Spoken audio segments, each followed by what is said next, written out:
이제 연력학적인 과정에서 아까 우리 이제 1번이 뭐였죠? 등적 과정. 2번이 뭐였어? 이게 순서대로 외워놓으면 좀 좋지. 등적 과정, 그 다음에 등압 과정, 등온 과정이 있었어. 근데 이름이 조금 달라집니다. 네 번째.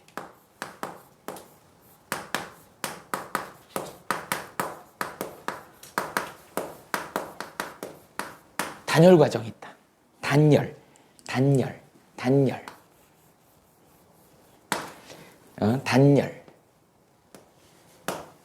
이거를 이렇게 한번 해볼게.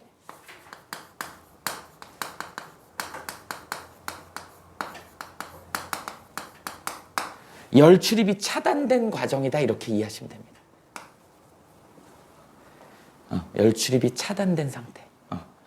그래서 단열재로 이렇게 딱 막혀 있어. 그래서 열이 드나들지 못해. 그래서 그 안에서 일어나는 일에 대한 얘기를 우리는 단열 과정이라고 얘기한다. 그러니까 열 출입이 차단됐으니까 결과가 뭘까요? Q가 0인 거야. 이게 핵심이죠. Q가 0이다. 단열 과정은 요거라고 생각하시면 돼. 그럼 이제 식으로 해야죠. 그 다음에 그래프로 해야지. 한번 그려볼까? 자, 먼저 첫 번째.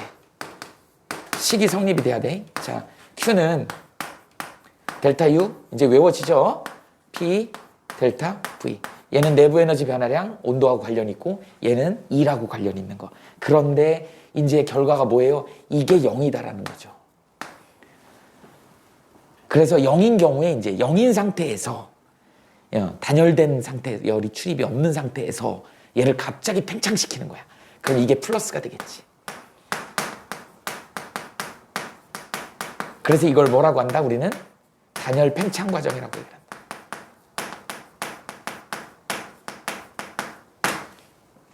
부피를 팽창시켜버리는 거야. 그러면 이게 0이 전체가 0이 돼야 되니까 이게 플러스면 이거 곱해지면 이 값이 증가하겠지? 그러면 얘가 어떻게 되는 거야? 마이너스가 돼야 되지. 그럼 이게 마이너스란 얘기는 뭐예요? 온도가 떨어져야 된다는 얘기야. 그래서 단열 팽창을 하게 되면 온도가 떨어지는 효과가 있는 거야. 이렇게 됩니다. 내부 에너지가 감소하고 온도가 떨어지더라. 그래서 나중에 얘가 이제 뭘로 만들어진다? 구름이 형성되더라. 이런 과정을 우리는 단열 팽창이라고 얘기를 한다. 그럼 만약에 이제 여기를 갖다가 어떻게 된다? 마이너스로 해버리면 압축이겠지? 얘는 뭐가 되겠어? 단열 압축이 되겠죠. 단열 압축 과정이 되면 여기가 어떻게 되겠어? 여기가 플러스가 되겠지. 플러스가 되면 어떻게 되니? 얘가 온도가 비례하니까 온도가 증가할 거다.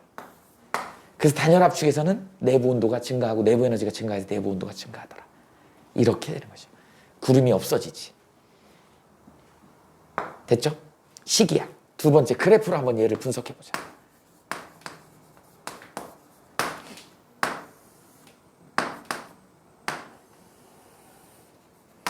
P하고 V 그래프야. 어떻게 하라 그랬어? 그래프 두 개 그리라 그랬죠. 어떻게 하라 그랬어? 그래프 두 개 그리라 그랬죠. 밑에 게 T1이고 위에 게 T2야. T2가 온도가 높다 그랬지. 근데 지금 어떤 상황이야? 단열이라고 하는 건 이제 이런 상황입니다. 여기에서 요렇게 내려가는 거야. 단열선 하나 건너뛰는 거야. 그래서 여기가 이제 A고 여기서 B로 떨어지는 거죠. 이렇게 되는 걸 우리는 뭐라 그래요? 단열 팽창이라 그래. 팽창이니까 어떻게 되겠니? 부피가 VA에서 VB로 증가하는 거지. 팽창이잖아. 근데 그때 때마침 모두 같이 떨어져? 압력도 떨어지더라는 거지. 압력도 떨어지죠. 이렇게. 그래서 압력이 떨어지더라. 근데 전반적으로 이제 어떻게 된다? 이쪽이 플러스 값이고 그러다 보니까 온도가 어떻게 되냐? 마이너스로 떨어지지. 낮아지지. 그래서 온도가 마이너스 값을 갖더라라고 하는 거죠. 됐어? 이게 바로 단열 팽창이고 단열 팽창 과정에서 우리 E를 계산하라라고 하면 이 PV 값이 얼마니? 라고 하면 니네들은 이 그래프 아래 면적을 이걸 1이라고 표시해주면 된다. 됐어요? 항상 그래프 아래 면적이 1이다. 이걸 우리는 단열 팽창이고 반대로 이제 B에서 A로 올라가는 거. 이렇게 되는 걸 우리는 뭐라 그래요? 단열 압축이다. 이렇게. 단열 압축 과정이 되면 어떻게 된다고요? 온도 올라가요. 그 다음에 압력도 올라가게 되는 거야. 그 다음 부피는 수축하게 되는 거지. 압축이 되는 거니까. 어려운 거 하나도 없잖아.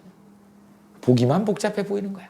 그런데 선생님이 아까 여기 구름의 형성 과정, 이거는 이제 지구과학에서 나오는 건데 니네가 이미 이걸 배웠다고.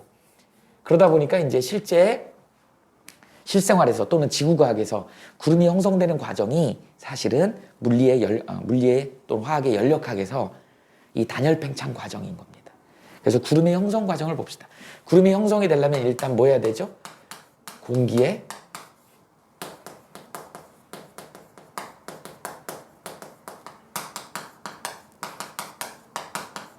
이런 느낌이야. 공기의 상승이 있어야 돼. 그런데 어떤 상승? 갑작스런 상승. 갑작스런이란 말을 굳이 선생님이 왜 썼을까요?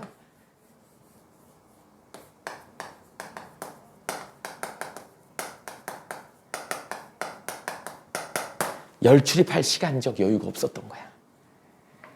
단열 과정이죠. 자, 공기가 갑자기 상승하게 되는 그 경우에 우리 지구과학에서 배웠어? 어떤 경우가 있었니? 공기가 갑자기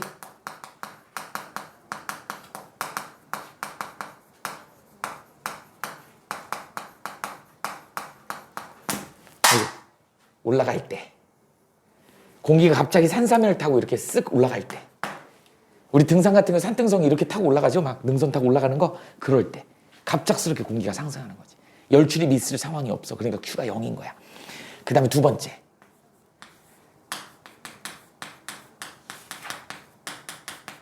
니네 저기압 중심은 어떻게 되냐? 상승기류죠. 상승기류가 생겨요. 갑자기. 그리고 저기압이죠. 어때 아까? 기압이 낮아졌지? 이렇게 된다. 등원 팽창은 단열 팽창은 저기압에서 일어난다. 그 다음에 세 번째,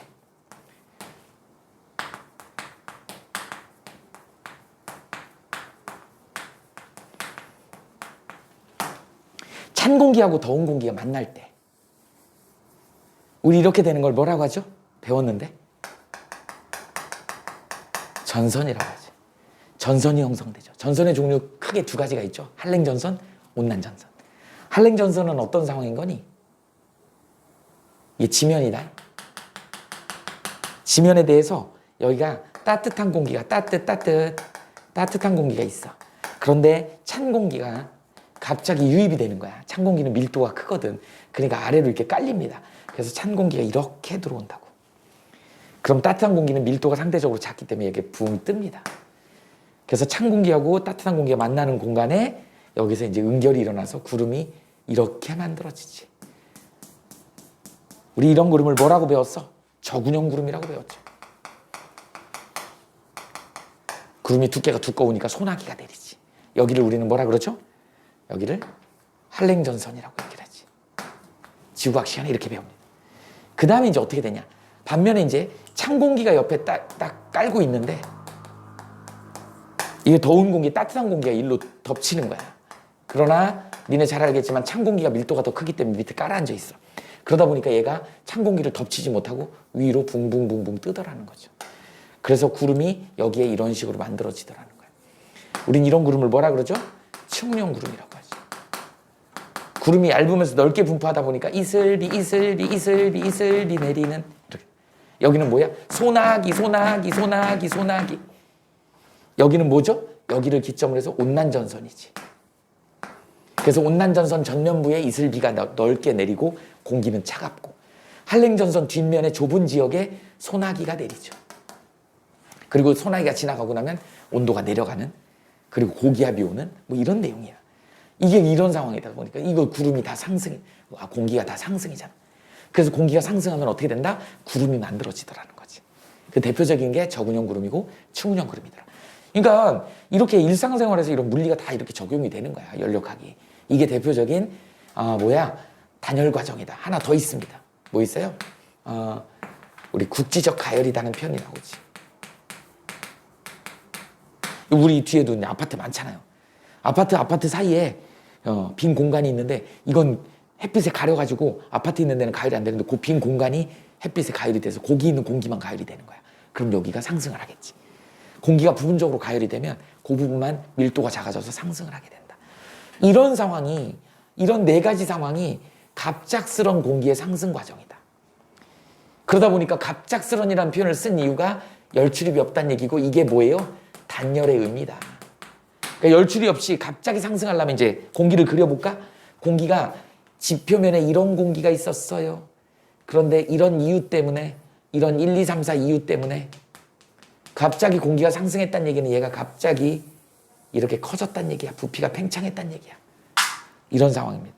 부피가 팽창했기 때문에 밀도가 작아지니까 상승한 거야. 그죠? 질량은 같은데 부피가 팽창하면 부피분의 밀도니까, 부피분의 질량이 밀도니까, 밀도가 작아지니까 위로 붕 뜬 거야. 그런데 열출입이 없어. 여기 원래 에너지가 얼마였어? 10개 있었다 그래봐. 그럼 여기가 10개가 분산되겠지 아무래도. 그럼 여기 단위세포를 하나 그려봐. 가로 세로 1cm 단위세포를 그려봐. 여기 안에 들어가 있는 에너지랑 단위세포를 그려봐. 여기 안에 들어있는 에너지랑 얘가 훨씬 작겠지. 그죠? 전체가 열이어야 되니까. 이걸 다 더해서 열이고 이걸 더해서 열이 돼야 되니까 이거 하나당을 비교해보면 여기 에너지가 훨씬 더 적을 거란 말이야. 이게 내부 에너지야. 내부 에너지가 감소한 거야. 그럼 어떻게 된다? 내부 에너지 변화가 감소한 거니까 온도가 낮아진 거다. 그런데 얘가 이제 어떻게 된다? 온도가 낮아지면서 어디에 도달하는 거야? 이슬점에 도달하더라. 중학교 때 배웠지? 우리 이슬점이라고 하는 건 뭐죠? 다른 표현으로 뭐죠? 상대 습도가 100%죠.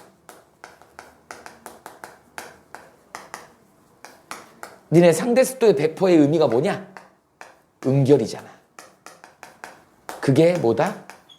듀포인트죠. 우리말로 뭐라 그래? 이슬점 이렇게 얘기를 한다. 그러니까 구름이 만들어지려면 상대 습도가 100%가 돼야 되는 거야.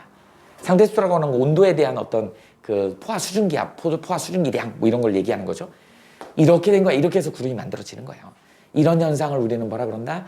단열 팽창 때문에 구름이 만들어진다. 지구과학에서 이렇게 응용이 된다. 이거의 기반을 나타내는 건 연력학이다. 그럼 이제 실험을 통해서 이 단열 과정을 설명하는 게 대표. 이제 구름의 형성 과정을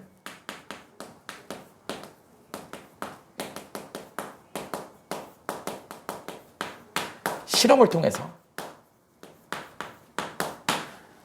이렇게 플라스크가 있는데 가지 달린 플라스크가 있어요. 이렇게 둥근 바닥 플라스크에 이렇게 가지 달린 플라스크 여기다 이제 미지근한 물을 넣는 거예요.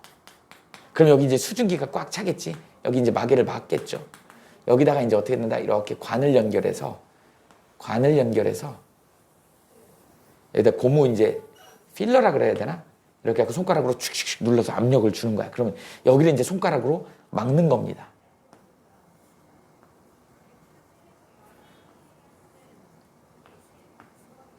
손가락으로 막아. 그 다음에 씩씩씩 압력을 주는 거야. 그럼 여기가 투명해요. 그러다 손가락을 탁 띄는 거야. 띄는 순간에 여기서 어떻게 된다? 피식 하고. 이렇게 되는 순간을 우리는 뭐라 그래? 단열 팽창 과정이라고 얘기를 한다. 부피가 갑자기 팽창했잖아. 그러니까 이거 어떻게 된다? 이 안이 뿌옇게 안개처럼 형성이 돼. 이게 구름이죠. 이렇게 된다. 이게 딱 하니까 어떻게 된다? 압력이 낮아지면서 팽창하면서 내부의 온도가 낮아지니까 상대습도 100%에 도달해서 응결이 되더라. 그래서 이 구름이 잘 형성되게 하기 위해서 여기다가 이제 뭐를 집어넣는 거니? 향연기를 집어넣죠. 얘는 뭘 역할을 한다? 응결, 해계 역할을 한다. 그래서 향연기를 넣어놓으면 구름이 훨씬 더 잘 만들어져요. 다시 손 맞고 다시 씩씩씩 압력을 주면 이게 투명해져. 맑아져. 또 이거 빼서 씩 하면 또 구름이 뿌옇게 만들어진다. 이게 바로 단열 팽창 과정을 설명하는 그런 실험이다. 이게 그래서 예전에 니네 잘 아는 유명하죠? 인디언 기후제.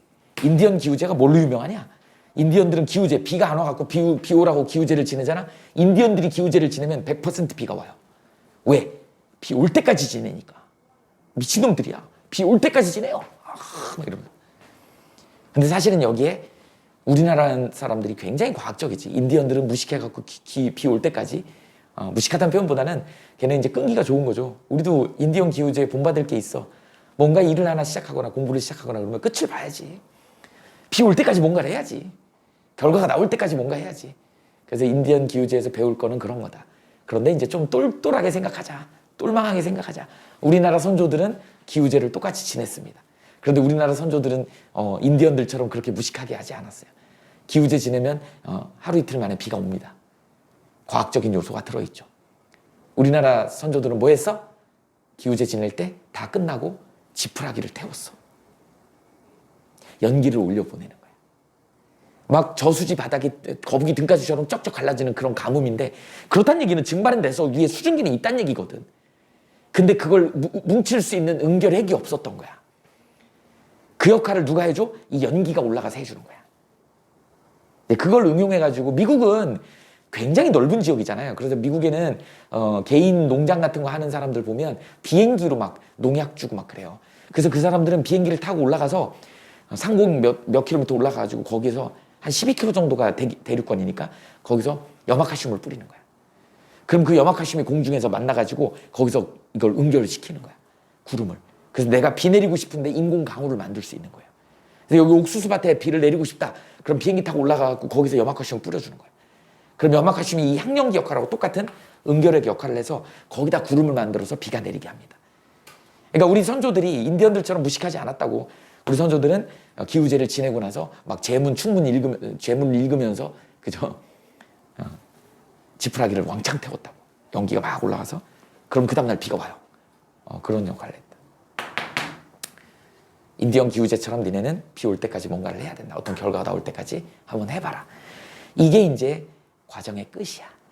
그 다음에 뭐 지우고 하기보다는 그냥 여기다 바로 쓰자. 이제 뭐야? 열기관에 대한 얘기를 잠깐만 언급하고 끝내줄게. 이제 열기관도 알아야 되는데 우리가 얘를 갖다 뭐라 그러니? 엔진이라고 얘기를 하죠. 이렇게 쓰나? 이 엔진은 우리가 아까 얘기했던 실린더잖아. 실린더 안에 피스톤이 들어있잖아. 이런 엔진들의 이제 아주 그냥 이론적인 엔진이 스털링 엔진, 그냥 알아만 두세요. 스털링 엔진이라고 있어. 그래서 스털링 엔진, 스털링이라는 사람이 만들었겠죠. 이렇게 해가지고 두 개를 이렇게 그리고 얘는 T1이고 T2겠지? 등적 과정이 두 개가 있다. 이렇게 이해하시면 됩니다. 그러다 보니까 어디서 출발하냐면 여기 A점에서 출발해가지고 B점을 거쳐서 C점을 거쳐서 D점까지 이렇게 출발해가지고 요로 내려오고 요로 가서 다시 A로 올라오는 이런 순환, 이걸 순환 과정이라고 하죠. 사이클이라고 얘기를 합니다. 이걸 1회 순환하면 어떤 일이 벌어질까요? 얘는 일이 없잖아. 얘는 일이 없잖아. 그럼 얘는 일은 얼마니? A에서 B로 오는데 일은 그래프 아래 면적이라 그랬지. 그 다음에 여기는 어떻게 되니? 얘는 일로 가는 거니까 방향이 반대니까 이쪽이 지금 파란색이 플러스 값이라고 한다 그러면 이쪽 밑에 있는 이 그래프 빨간색은 마이너스 값이겠지. 그러니까 얘가 한 바퀴 돌고 나면 뭐만 남어? 가운데 여기 둘러싸인 면적만 남는 거야. 이게 한 번 순환하는 일이다. 그래서 순환하는 엔진 구조에서 A에서 출발해가지고 다시 A로 돌아올 때 1회 순환하면 이 면적이 우리 뭐가 되는 거야? 1이 되는 거다. 그러면 얘기를 좀 해볼까요? A에서 B로 가는 건 뭐라 그래? 등온 팽창이겠지. 동일한 온도선에서 어떻게 된다? 부피가 이만큼 늘었잖아요. 그래서 등온 팽창. 여기는 뭐겠어요? 등적 냉각이겠지. 여기는 뭐예요? 등온 압축이 되겠지. 이쪽은 뭐겠어요? 등적 가열이 되겠지. 이렇게 되더라. 그러다 보니까 결국 A에서 출발해가지고 B를 거쳐서 C를 거쳐가지고 D를 왔잖아. 그래서 다시 A로 왔잖아요. 그러니까 A에서 출발할 때 온도가 TA였단 말이야. 그런데 쭉쭉쭉 건져갖고 다시 A로 왔으니까 TA죠. 이 중간 과정 생략해버리고 상태 함수로 표시한다 그러면 어떻게 되는 거야? 자, Q는 델타 U 플러스 P 델타 V니까 어떻게 된 거니? 내가 여기서 얘가 어떻게 돼? 결국은 T가 똑같으니까 얘는 변화량이 없는 거지. 그러니까 한 바퀴 돌고 나면 그게 전부 1인 거야. 그래서 한 바퀴 돌고 나면 그 내부 안에 들어있는 게 1에너지다. 이렇게 얘기할 수 있는 거야. 다시 그 자리로 돌아왔기 때문에 A의 온도가 똑같잖아. 그럼 내부 에너지 변화 있어 없어? 없어. 그러니까 얘가 둘러싼 면적이 1이 되는 거라고요. 이런 의미를 알고 있으면 되는데 이 스털링 엔진은 어찌 보면 이상적인 엔진이다. 이상적인 엔진이고 실제로는 적용이 잘 안 되는 그런 엔진이에요. 그래서 실제에 적용돼 갖고 효율이 되게 높은 엔진이 있어. 그게 뭐냐면 카르노 엔진이라고 그래. 그래서 카르노 사이클이라고 얘기를 합니다. 카르노 엔진은 어떤 거냐면 단열 과정이 포함되어 있어. 이게 이제 실전에서 쓰이는 엔진 중에서는 가장 이상적인 효율이 굉장히 좋은 그런 엔진이다. 그래서 이렇게 등원선이 이렇게 있고 이렇게 있다. 그러다 보니까 얘는 어떻게 되냐면 여기서 이렇게 떨어졌다가 여기서 이렇게 떨어집니다. 여기서 이렇게 올라갔다가 여기서 이렇게 올라간다고. 그래서 여기 이제 뭐야? A고 여기가 B고 여기가 C고 D잖아. 자, 어떻게 되겠어? A에서 B로 가는 건 등원 팽창이죠. 그 다음에 B에서 C로 가는 건 단열 팽창이죠. 그 다음에 여기는 뭐야? 등원 압축이겠지. 일로 가는 건 단열 압축이겠지. 이렇게 네 개의 과정을 거친다. A로 다시 돌아봤잖아. 이렇게 순환이 되면 A는 온도가 여기가 T1이고 T2잖아. 온도가 똑같잖아. 그럼 내부 에너지 변화 없는 거고, 그러니까 결국은 여기에 이것도 마찬가지 이 내부에 둘러싸인 면적이 1이 되더라라고. 이게 이제 실전에서 쓰이는 것 중에 가장 효율이 좋은 그런 엔진이라고 평가를 받는 그런 모델이다. 이렇게 알아두시면 됩니다. 그래서 두 개 나와. 스털링 엔진하고 그다음에 카르노 엔진 나오는데 이거를 뭐 외워가지고 뭘 할 건 아니고요. 이런 이제 구조로 값을 주고 또는 뭐 계산해봐라, 일을 계산해봐라, 내지는 뭐 온도가 어떻게 되냐, 부피가 어떻게 되냐 이런 거 묻는 문제가 나오는 그런 그래프다. 여기까지 좀 알아두시면 됩니다. 엔진은 교과서에서 두 종류를 다룬다. 여기까지 정리해보자. 이렇게 하면 연력학 제1법칙은 끝나는 거예요. 그리고 여러분들 문제 풀면 되는 거예요.